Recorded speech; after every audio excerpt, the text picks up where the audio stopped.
Hello everyone, I hope you are doing well.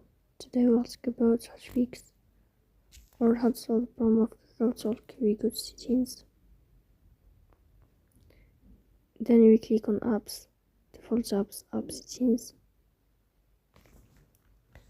On above we search about KakaoTalk app. Here we click on first stop and we click OK. Then here we'll enter to the window of storage. Then we click on clear cache. Here we turn off your Wi-Fi and you will turn on your Wi-Fi again to fix that problem.